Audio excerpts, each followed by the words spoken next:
Calm down, bud.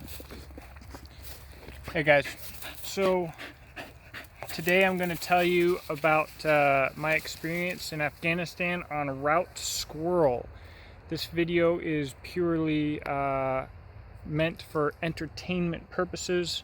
So if hearing about some silly events in Afghanistan doesn't sound entertaining to you, then the video is just not for you.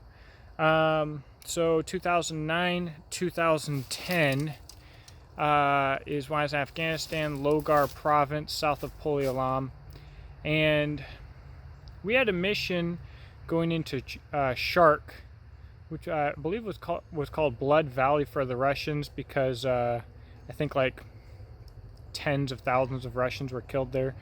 But Jimbo, come here.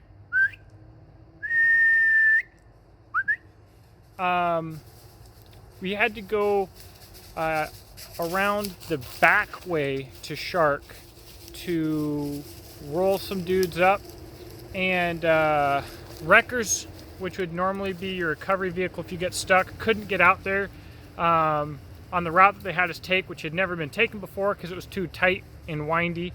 We're in MRAPs, by the way. If you don't know what that is, I'll try and throw in a picture right here. The MRAP, by the way, is so top heavy that if on pavement, I've heard, if you crank the wheel all the way one way and floor the gas, it'll just flip over. And I believe it. Anyways, wreckers couldn't get to us. We'd have no air support. It was a Taliban trading route. And they didn't know it was out there, but they were going to send us there. Us and CIED. So I think we were looking at 6 vehicles. And so I believe it was 54 hours that I drove straight without sleep or really eating before I was taking this corner and the road gave out on me and I almost flipped the MRAP. Everybody else got out and I just kept going further down the hill, and everybody thought I was going to fall off the cliff and die, but I didn't. So we finally got to Shark. We rolled some dudes up. I don't really remember a lot of what happened there. But what I do remember is that on the way back, we hit IED after IED after IED. Jimbo, come here! We could see on our way out that we're driving through this deep valley, a Taliban trade route, and all along the mountains you see little glimmers off of people's binoculars because we're being watched nonstop.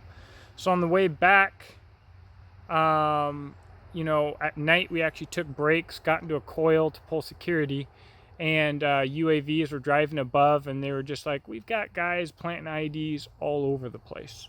Jimbo!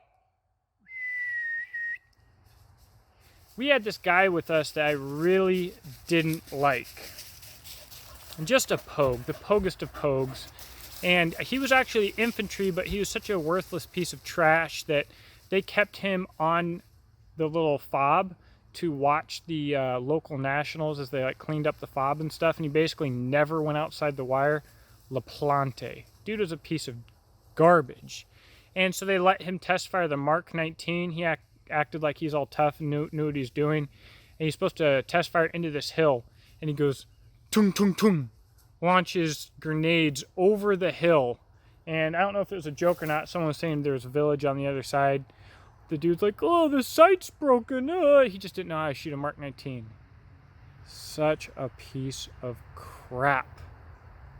Man, that dude was a piece of crap. So anyways, he did that while we're in this coil. And as time goes on, I think we ended up getting route clearance to come check for IEDs for us. I think we ended up finding like 60, but our lead truck with my platoon sergeant ended up getting hit. And it wasn't that bad, but he like bumped his elbow, and over the comms he's like, oh, I think it's broken. This dude was a dork. He was a retention NCO. I don't know why he was put in charge of the platoon, but he'd never bumped his elbow before, so he didn't know what was happening. He got medevaced out. To skip forward a little bit, his recovery, it was recommended that he play video games, which he bragged about because he's a freaking nerd. But that truck burnt to the ground. I'm not going to post a picture of that because I think I could actually get in trouble for that. But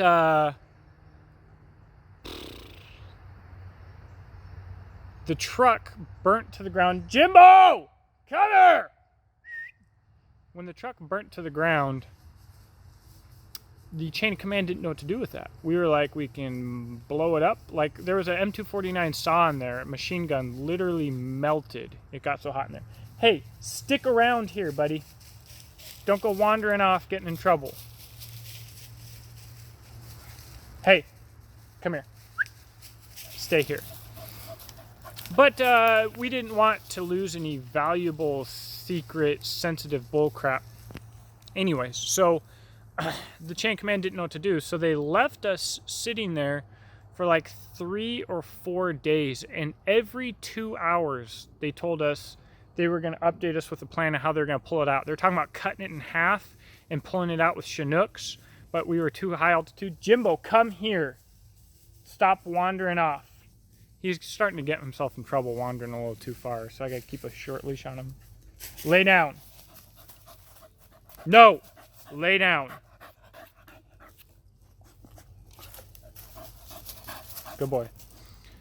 So it was Major Corn, and it was events like this that really started opening my eyes to how things worked and why, especially with the government. And the long and short of it is that if Major Corn lost a whole platoon of his men and he wasn't found to be negligent, he would get kind of a pat on the back, like, "Sir, we're sorry that you lost your men. I know what you're going through. You must blame yourself. Let's give you some paid vacation here and whatever." Little back pat action. But if he lost a truck and there was it wasn't completely destroyed or left out there, Jimbo, come here.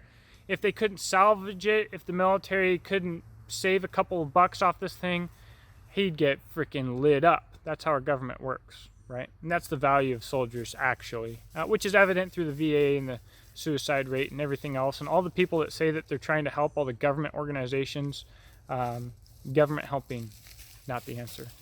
But that really kind of tied together a few things for me. With that, between that and PSYOPs and a few other things, I started learning a lot about how the government worked. Because I'm the kind of person, I'll not only ask why, but to me also it's important to look at why it's possible. Not only why it's happening, but why it's even possible to happen. And a lot of things started making sense. As soon as we got back from this debacle, or shortly after we got back, I believe, two Jimbo, come here. 2 Navy sailors were captured. I'll do another video on that probably next week. It's a little bit more entertaining story, but we were out of the wire for essentially a month solid, and it's almost kind of a survival deal. So anyways, I'll post that up for you guys, and you know, if you enjoy these videos, I'm glad. And if you have requests for specific videos that are just Patreon only, where you just want me to talk about some topic or another, let me know and I'll do it. So thank you for being my patron. You guys are the most important part of this YouTube channel when it comes to the support. I mean, it's really made it possible for me to do a lot of the things that I do. Upcoming, I have some ESSI videos that I'm working on. I have a Kislyar Supreme knife review that I will be hopefully up within the next couple of weeks. And then I have some of my own knives that are about to drop that will all be very exciting. So stick around. Thank you again. And I don't know, hope you had fun. Thanks for sitting and talking with me.